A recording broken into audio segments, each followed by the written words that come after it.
ఎంచుకోవాలి. అందులో మొట్టమొదటిది ఏది అంటే వెలది. వెలది అంటే స్త్రీ. అసలు స్త్రీ పురుషుడు అనబడేటటువంటివి రెండూ కూడా సప్తధాతువులతో నిర్మాణమైనటువంటి శరీరములే. ఒక శరీరమునందు కొత్తగా ఒక ధాతువు ఉండదు, ఒక శరీరమునందు ఈ ధాతువు లేదని చెప్పడానికి లేదు.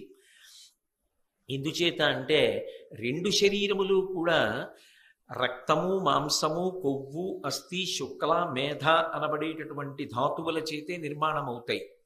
కానీ భగవంతుడు సృష్టిని ప్రారంభం చేసినప్పుడు ఒక గొప్ప సమస్య ఎదురైంది. మొట్టమొదట మానస పుత్రులను సృజించాడు బ్రహ్మగారు. వాళ్ళందరూ ఏం చేశారు అంటే, మేము ఈ సంసారమునందు పరిభ్రమించడానికి ఇష్టపడం, మేమందరం తపస్సు చేసి పరమేశ్వరుణ్ణి చేరుకుంటామని వైరాగ్యాన్ని పొందారు. అలా కాదు, ప్రజోత్పత్తి జరగాలి, జీవుల యొక్క సంఖ్య పెరగాలి. అంటే ఏం జరగాలి అని బ్రహ్మగారు పరమేశ్వరుణ్ణి ఉద్దేశించి ప్రార్థన చేశాడు. చేసినప్పుడు భగవంతుడు ఏం చేశాడంటే తన శరీరంలోంచే రెండిటిని ఉత్పన్నం చేశాడు. సగం స్త్రీ శరీరం, సగం పురుష శరీరం. అప్పుడే అర్ధనారీశ్వర స్వరూపం వచ్చింది. ఈ స్త్రీ పురుష శరీరములు రెండిటిని సృజించి ఒండురల యందు ఆకర్షణ కల్పించాడు. స్త్రీ యందు పురుషునకు, పురుషునకు స్త్రీ యందు ఆకర్షణ. ఈ ఆకర్షణ కల్పించడానికి ఒక ప్రధానమైన కారణం ఉన్నది. ఏమిటి ఆ కారణం అంటే, ఈ ఆకర్షణ ఉన్న కారణం చేత తేజోవంతమైనటువంటి సంతానము లభిస్తుంది. అందుకే మీరు శ్రీరామాయణంలో బాలకాండలో షణ్ముఖోత్పత్తిలో ఒక అద్భుతమైన ఘట్టం ఉంటుంది. శివుని యొక్క తేజస్సుని గంగ భరించవలసి వచ్చింది. భరించవలసి వస్తే ప్రహృష్టమైనటువంటి మనస్సుతో సంతోషంగా దాన్ని స్వీకరించాలి. అందుకే అగ్నిహోత్రుడి దగ్గర ఉన్నటువంటి శివ తేజస్సుని గంగయందు ప్రవేశపెట్టవలసి వస్తే మిగిలిన దేవతలు వెళ్ళలేదు. ఒక్క అగ్నిహోత్రుణ్ణి మాత్రమే పంపించి, నువ్వు ప్రహృష్టమైన మనస్సుతో పరమ సంతోషంతో దీన్ని స్వీకరించు. ఎందుచేత అంటే ఒండుర్ల యందు ప్రీతి లేకపోయినా, ఆ ఆకర్షణ లేకపోయినా, ఆ సంతోషము లేకపోయినా దాని వలన తేజోవంతమైన సంతానము కలగదు. అందుకే మీరు చూసి ఉంటారు, వివాహం చేసేటప్పుడు మంగళసూత్రం కట్టిస్తారు. ఆ మంగళసూత్రం కట్టేటప్పుడు కాడి తీసుకొచ్చి ఆ కాడి వధువు యొక్క మెడ మీద ఉంచుతారు. ఉంచి మంత్రపూరితమైనటువంటి నీటిని కాడి కన్నంలోంచి విడిచిపెడతారు. హరదత్తాచార్యుల వారిని ఆయన దానికి వ్యాఖ్యానం చేశారు. అత్రి మహర్షి యొక్క కుమార్తె వివాహం కాలేదు కాబట్టి అపాల, పాలించువాడు లేడు కాబట్టి అపాల అని పిలువబడింది. కారణం ఏమిటంటే ఆవిడకి ఒళ్ళంతా బొల్లి వ్యాధి వచ్చింది. అందువల్ల ఎవ్వరూ ఆమెను వివాహం చేసుకోలేదు. ఆమెకి ఒకనాడు తీవ్రమైనటువంటి వ్యగ్రత కలిగి, బాధ కలిగి, నేను ఇంకా ఇలా జీవించను, శరీరం విడిచిపెట్టేస్తానని నీటిలో పడి కొట్టుకుపోతోంది. మళ్ళీ అదొక ధర్మ సూక్ష్మం. అలా నీళ్లలో పడ్డం, అలా కొట్టుకుపోవడం, అలా శరీరాన్ని విడిచిపెట్టడం, దాని గురించి ఇప్పుడు నేను స్పృశించను. ఆమె నీళ్లలో పడి కొట్టుకుపోతోంది. ఇక ఎటూ మరణిస్తాననుకోండి.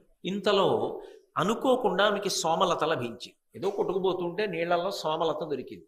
సోమలత దొరికితే యజ్ఞం చేస్తారు.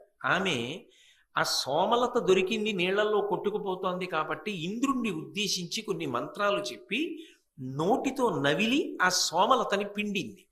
ఇది నేను ఇంద్రుని యొక్క రథచక్రపు కాడి మీద పిండుతున్నాను అని భావన వచ్చేటటువంటి మంత్రములు చెప్పి దీని చేత ఇంద్రుడు తృప్తి పొందుగాక అని. నీళ్లల్లో కొట్టుకుపోతూ సోమలత దొరికితే నన్ను ఉద్దేశించి యజ్ఞమంత్రములు చెప్పింది, నాకు సోమలత రసాన్ని అర్పణం చేసింది. కాబట్టి ఈమెకి నేను మంచి భర్తనిస్తానని ఆమె బొల్లి వ్యాధి పోగొట్టి ఆమెకు మంచి భర్తనిచ్చి ఆమె సంతోషంగా జీవితం గడపడానికి కావలసిన వ్యవస్థని ఇంద్రుడు చేశాడు. అప్పటి నుంచి ఆడపిల్ల మెడలో మంగళసూత్రం కట్టేటప్పుడు ఈ మంత్రములతో కాడిలోంచి నీళ్లు పోస్తారు మెడ మీద. ఎందుకు పోస్తారు అంటే, భర్త యొక్క ఆకర్షణ భార్య యందు చెక్కు చెదరకూడదు, భార్య యొక్క ఆకర్షణ భర్త యందు చెక్కు చెదరకూడదు. కామ సంబంధమైన ఆకర్షణ భర్తది భార్యకి మాత్రమే పరిమితము కావాలి, భార్యది భర్త వరకు మాత్రమే పరిమితము కావాలి. అప్పుడు కామము ధర్మము చేత ముడిపడిపోతుంది.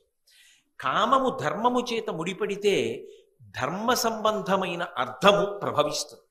అర్థం అంటే డబ్బని కాదు అర్థం. అర్థము అంటే భోగోపకరణం. మనిషి సంతోషంగా జీవితం గడపడానికి కావలసినటువంటి భోగ సంపత్తికి అర్థము అని పేరు. ఇప్పుడు గాలి వేయడానికి అక్కడ ఒక పరికరం ఉందనుకోండి, దాన్ని అర్థము అంటారు. నేను ఇంతమందికి వినపడేటట్టు బిగ్గరగా మాట్లాడవలసిన అవసరం లేకుండా మెల్లిగా మాట్లాడినా అది అందరికీ వినపడేటట్టుగా శబ్దం యొక్క స్థాయిని పెంచి వినిపించేటట్టుగా చేయగలిగినటువంటి ఈ పరికరం నా వరకు నాకు సుఖపెడుతోంది కాబట్టి, భోగోపకరణం కాబట్టి ఇది నాకు అర్థమవుతుంది. మనిషికి కామము ధర్మము చేత ముడిపడితే అర్థము ప్రభవిస్తుంది. ఏమిటా అర్థం? కూతురు కొడుకు ఇద్దరు పుడతారు. పుడితే కూతురు పుట్టడం వల్ల ఏమిటి ప్రయోజనం అంటే, దశ పూర్వేషాం దశాపరేషాం, ఆమెని కన్యాదానం చేసినప్పుడు 21 తరములు తరిస్తాయి. తనతో కలిపి తన ముందు 10 తరాలు, తన వెనక 10 తరాలు, తాను 21 తరాలు తరిస్తున్నాయి. ఇప్పుడు ఇంతమంది తరించడానికి సాధనమైన ఆడపిల్ల పుడుతోంది. ఇక తన తర్వాత తన వంశం పేరు చెప్పి, గోత్రం పేరు చెప్పి, ఇంటి పేరుతో పూజామందిరంలో పూజ చెయ్యడానికి, శరీర పతనానంతరము జరగవలసిన కార్యం చూడడానికి కుమారుడు ప్రభవిస్తున్నాడు. ఈ అర్థము దేని వలన ప్రభవిస్తోంది అంటే సంతానము కలగడం వల్ల. ఈ సంతానము ఏ క్షేత్రమునందు పడితే ఆ క్షేత్రమునందు ఉత్పాదనము చేసేది కాదు, అది ధర్మబద్ధమై ఉండాలి. కామము ధర్మము చేత ముడిపడితే లభించేటటువంటి అర్థం ఏది ఉన్నదో అది ఉద్ధరణకు హేతు అవుతుంది. ఉదాహరణకు కొడుకు లేడనుకోండి, వచ్చిన నష్టం లేదు. కూతురు గడుపున కొడుకు పుడితే కొడుకు పుట్టినట్టు. కాబట్టి ఏమవుతుంది అంటే ధర్మమునకు కామము ముడిపడాలి, ఆకర్షణ నిలబడాలి. అందుకొరకు ఆకర్షణ అన్నది లోకంలో భగవంతుడు సృజించాడు. ఈ ఆకర్షణ ధర్మబద్ధమై పరిమితం అవ్వాలి. అంతేకాని ఇది విశృంఖలత్వాన్ని పొందిందనుకోండి, ఎవరి మనస్సుని వాళ్ళు పరిశీలించుకోవాలి. నా ఆకర్షణ ఎక్కడికి పరిమితము కావాలి? నా ధర్మపత్ని వరకు. అది దాటి ఆకర్షణ పొందకూడదు. అలా పొందితే ప్రమాదము వైపుకి వెళ్ళిపోతున్నానని గుర్తు. అది ఎవరికి వారు పరిశీలించుకోవలసినటువంటి విషయం. అందుకే ధర్మము గాడి తప్పిపోతే కొన్ని చోట్ల ఏమవుతుందంటే అది భయంకరమైనటువంటి ఫలితాన్ని ఇస్తుంది. అలా ఫలితాన్ని ఇవ్వాలనుకోండి, శరీరం ఉండాలి కదా దాన్ని అనుభవించడానికి. ఒక గొప్ప దుఃఖాన్ని అనుభవించాలనుకోండి, శరీరం ఉండాలి కదా. శరీరం ఉంటే కదా దుఃఖాన్ని అనుభవిస్తారు. కానీ స్త్రీ విషయంలో ధర్మపత్నిని కామమునందు అతిక్రమించాడనుకోండి, దాని వలన ఏమవుతుందంటే మూలఘాతి. ఏ శరీరము దానికి ఉపయోగించాడో ఆ శరీరము పతనమైపోతుంది. ఆయుర్దాయము నిలబడదు. నిలబడకుండా అర్ధాంతరంగా శరీరాన్ని వదిలిపెట్టేస్తాడు. ప్రమాదం ఏర్పడి శరీరము పతనమవుతుంది. అందుకే పరస్త్రీ సంగదోషేణ బహవో మరణంగతాః. పరస్త్రీ సంగము చేత ఎందరో తమ శరీరములను పతనం చేసుకున్నారు, ఆయుర్దాయాన్ని కోల్పోయారు. అందుకే అటువంటి ప్రమాదకరమైన వాటి జోలికి వెళ్ళవద్దు. అది చెప్పడం కోసమే వెలది మొట్టమొదటి వ్యసనంగా చెప్పారు.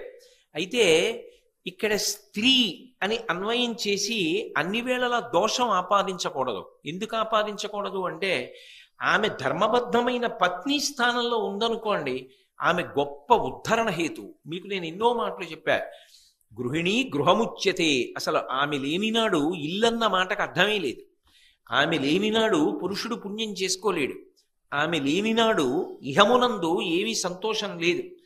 అందుకే మాతా సమన్నాస్తి శరీర పోషణం, భార్యా సమన్నాస్తి శరీర తోషణం. భార్యలా అసలు శరీరమునకు సంతోషమును ఇవ్వగలిగినటువంటి వాళ్ళు ఈ లోకంలో లేరు. అందుకే అది ధర్మబద్ధమైన నాడు దోషం లేదు. అది ధర్మమన్న గీత దాటిపోతే, ఆకర్షణ అన్యుల యందు పొందితే అది ప్రమాదహేతు. అప్పుడది అక్కడతో ఆగదు, శరీరాన్ని పడగొట్టేస్తుంది. అందుకే శ్రీరామాయణం సుందరకాండలో హనుమ రావణాసురుడి దగ్గరికి వెళ్ళి రాయబారం చెప్తున్నప్పుడు ఒక మాట అంటారు, తదేవ ఫలమన్వేతి ధర్మస్య ధర్మనాశన ప్రాప్తం ధర్మఫలం తావద్భవతా నాత్ర సంశయ అంటారు. నువ్వు చేసిన ధర్మం ఏదుందో, నువ్వు చేసిన పుణ్యం ఏదుందో అది ఫలితాన్నిచ్చింది. నువ్వు చేసిన అధర్మం ఫలితాన్ని ఇవ్వడం ప్రారంభం చేసింది. నువ్వు చేసిన అధర్మం ఏమిటి? పరస్త్రీని అపహరించి తీసుకొచ్చావు. ఆమె వంక చూడకూడని చూపు చూస్తున్నావు. ఆమెతో మాట్లాడకూడని మాటలు మాట్లాడుతున్నావు. ఆమె ఎందు పొందకూడని భావన పొందుతున్నావు. చిట్ట చివరికి దీని వలన ఫలితమేమి? మూలఘాతి. ఇది నీ శరీరాన్ని పతనం చేసేస్తుంది. నీ శరీరము నిలబడదు.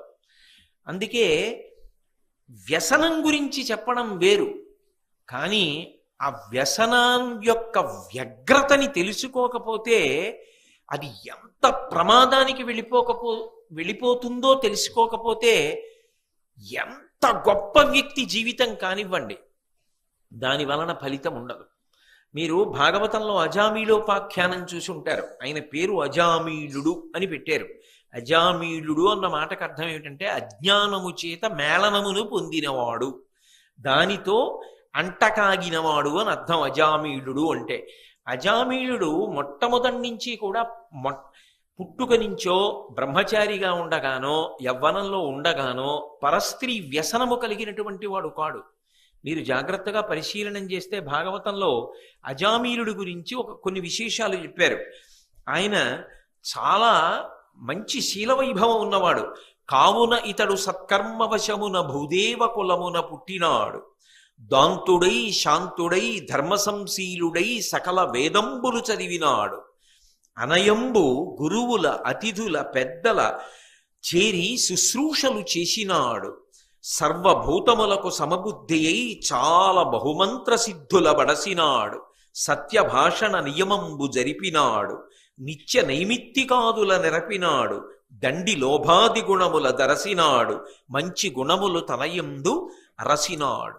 అజామీలుడు ప్రారంభంలో అంత గొప్ప శీలవైభవం ఉన్నవాడు. ఆయన ఎంతో పుణ్యం చేసినవాడు కాబట్టి వేదాధ్యయనమునకు యోగ్యమైనటువంటి వర్ణమునందు జన్మించాడు. దాంతి శాంతి రెండిటినీ పొందినవాడు. అపారమైన ఇంద్రియ నిగ్రహము మనోనిగ్రహము కలిగినటువంటి వాడు. ధర్మమునందు అనురక్తి కలిగినటువంటి వాడు. అన్ని వేదములు చదువుకున్నవాడు.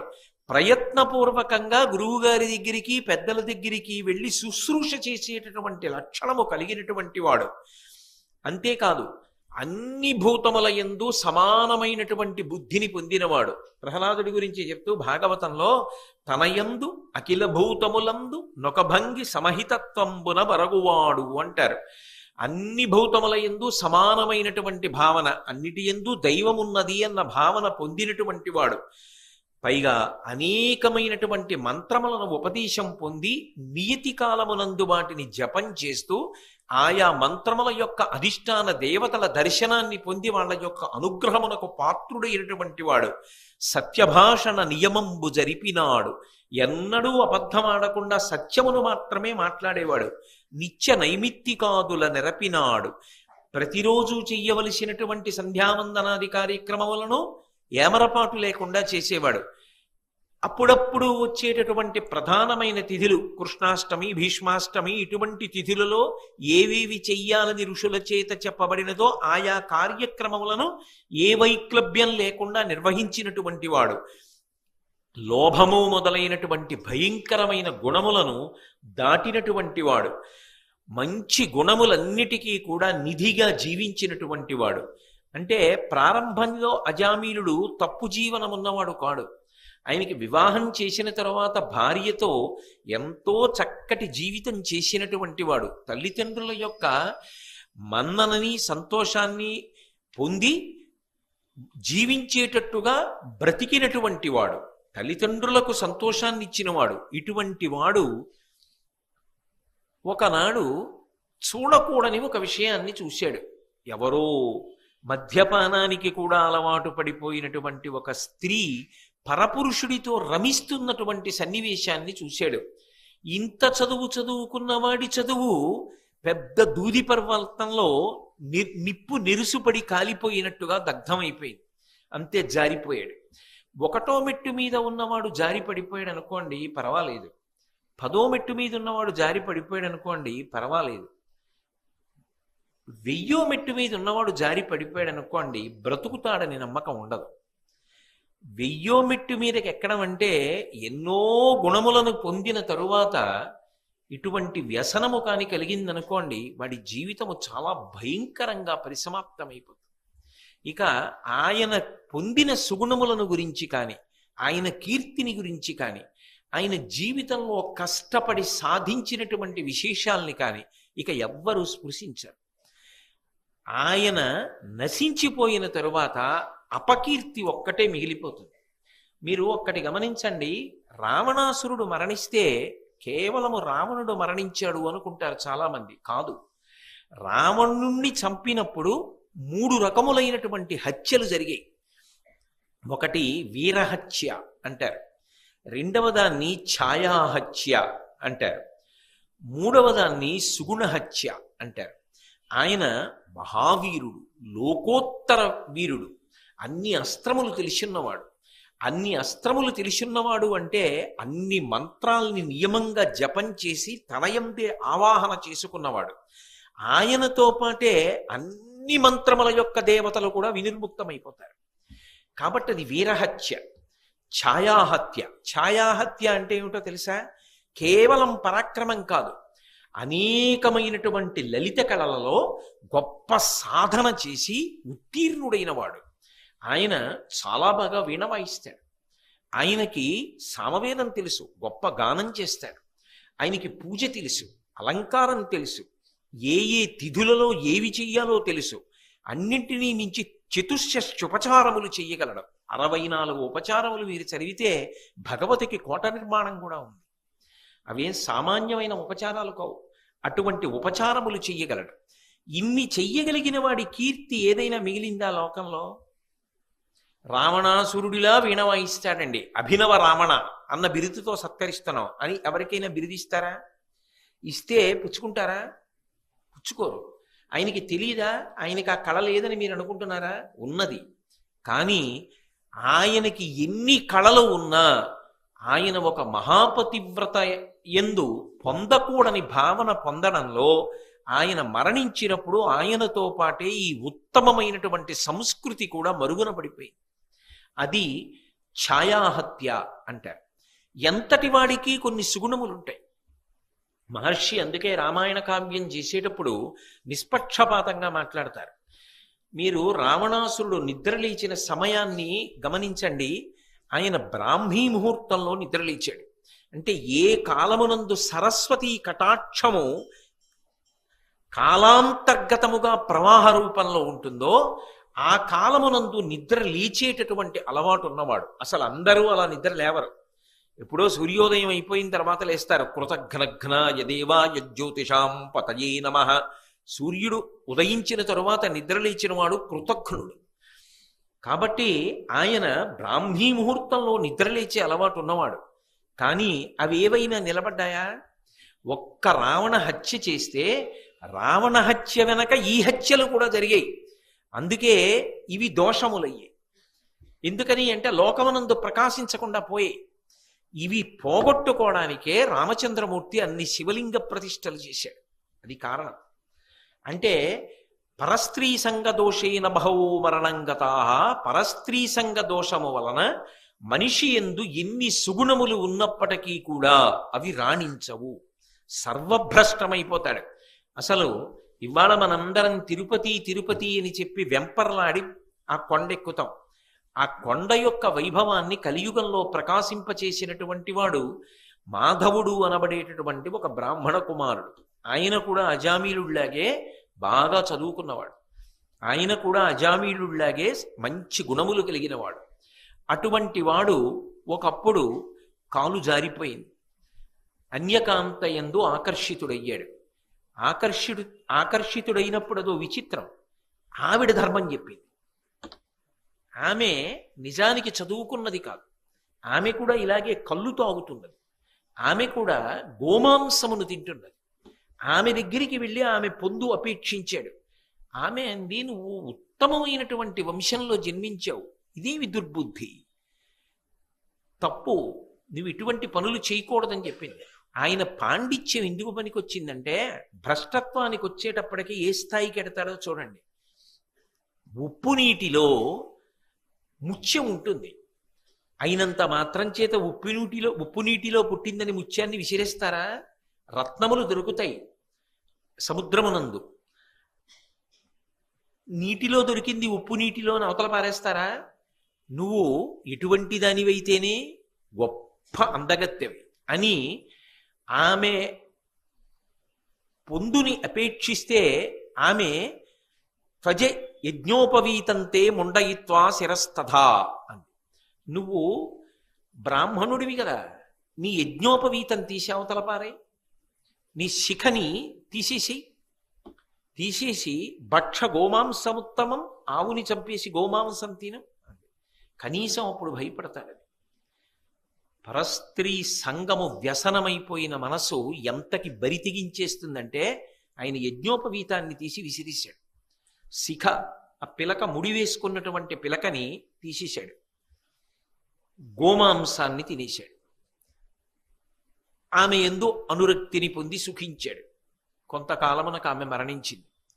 ఆయన కొంతమంది రాజులు తిరుపతి యాత్రకి వెడుతుంటే వాళ్లతో పాటుగా వెంకటాచలం యాత్రకి వెళ్ళాడు.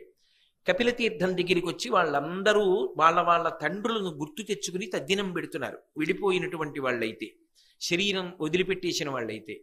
తనకి తన తండ్రి గుర్తొచ్చాడు, తల్లి గుర్తొచ్చింది. బాధపడి తనకొచ్చిన మంత్రములతో, తన దగ్గర ఉన్నది ఆ రోజున మట్టి కాబట్టి మట్టి ముద్దలతో తద్దినం పెట్టాడు.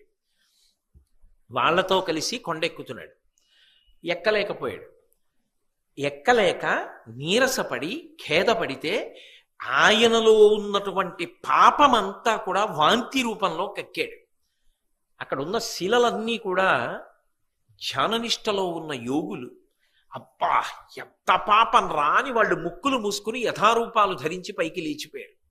బ్రహ్మగారు ప్రత్యక్షమయ్యాడు. ఒరే నీ అదృష్టం రా, ఇన్ని పాపములు చేసినా ఈ కొండ మీదకి వచ్చావు. ఈ కొండ మీదకి వచ్చిన కారణం చేత నీ పాపములు కాలిపోయి వాంతి రూపంలో బయటపడిపోయాయి. వేం పాపం కటతే అస్మాత్ పాపదహన శక్తితః వెంకటాచలమిత్యేవ నామదేవస్తథా జగుహు. ఈ కొండకు వెంకటాచలం అని పేరెందుకు వచ్చిందంటే పాపములను కాల్చేస్తుంది. పరస్త్రీ సంగ దోషము చేత ఇంత భయంకర పాపమును పొందావు. ఆ పాపాన్ని ఈ కొండ కాల్చేసింది. వెళ్ళి పుష్కరిణి స్నానం చేయి. వచ్చే జన్మలో ఆకాశరాజు వై పుట్టి నీ కుమార్తె అయినటువంటి పద్మావతీదేవిని వెంకటేశ్వరుడికి ఇచ్చి వివాహం చేసి వెంకటేశ్వరుడికి మామగారి వై తరిస్తా ఉన్నాడు. అది వెంకటాచలం యొక్క మహాత్మ్యము అని మనకి భవిష్యోత్తర పురాణం చెప్తోంది. కాబట్టి పరస్త్రీ సంగ దోషము చేత ఏ స్థాయికి జారిపోయాడు మాధవుడు. అందుకే వ్యసనములలో మొట్టమొదటి వ్యసనముగా ఏం చెప్తారు అంటే ధర్మం అనేటటువంటి గీతని దాటవద్దు స్త్రీ విషయంలో. సరే ఏమండి, ఈ నీతి చెప్పడం మంచిదే, తప్పకుండా చెప్పవలసిందే.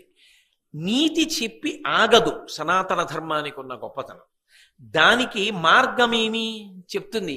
ఏ మార్గము చేత నువ్వు మనస్సుని అలా నియంత్రించగలవు అంటే మాతృవత్ పరదారేషు, పరస్త్రీ వంక చూసినప్పుడు మాతృభావన మనసులో పొందు. నా తల్లి, నన్ను కన్న అమ్మ, నన్ను కన్న అమ్మ వయస్సు ఇలా ఉండదు అని మనసులో బుకాయింపు వచ్చిందా?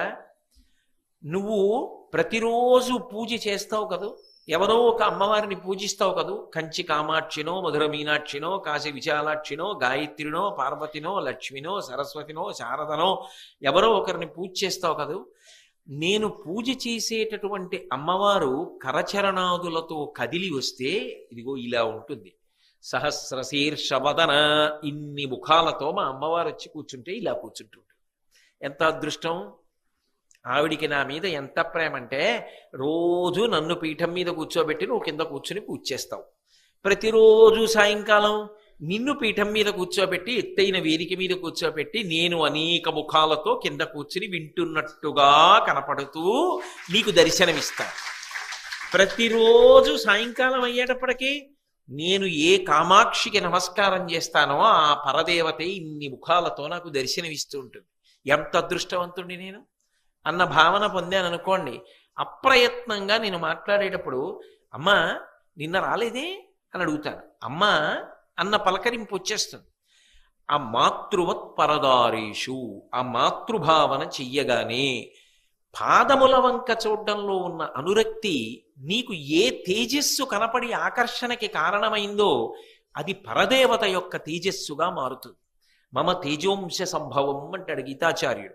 అది పరదేవత యొక్క తేజస్సుగా నీకు కనపడగానే పాల మీద నీళ్లే తప్ప పాలు పొంగించగలిగిన అగ్ని మాత్రం అది కాదు. అప్పుడు నువ్వు ధర్మాతిక్రమణం చెయ్యవు, నీ మనసులో వ్యసనం ఏర్పడదు. నువ్వు ధర్మమునకు కట్టుబడిపోయి జీవితాన్ని ఉద్ధరణ పథంలో సాగించగలుగుతావు. అందుకే ఈ వ్యసనమునకు దూరంగా ఉండు. చాలా జాగ్రత్త సుమా. ఆకర్షణ అన్నది పరమేశ్వరుడు ఎందుకు పెట్టాడో ఆలోచించి అక్కడ వరకు మాత్రమే పరిమితం అవడం జీవితంలో నేర్చుకో అని మనకి బోధ చెయ్యడం కోసం విదురుడు మహానుభావుడు కనుక అయ్యో జాతి భ్రష్టము కాకూడదని ధృతరాష్ట్రుణ్ణి అడ్డుపెట్టి ధృతరాష్ట్రుడికి చెప్తున్నట్టుగా దేశకాలములతో సంబంధం లేకుండా సమస్త లోకమునకు కూడా వ్యసనములను గురించి మాట్లాడేటప్పుడు ముందు వెలదిని తీసుకోవడానికి కారణం ఏమిటంటే ఏ వ్యసనము మూలఘాతి అవుతుందో, శరీరాన్నే పడగొట్టేస్తుందో అది ప్రమాదకరము కనుక ఆ వ్యసనంతో మొదలుపెట్టి మాట్లాడడం ప్రారంభం చేశాడు.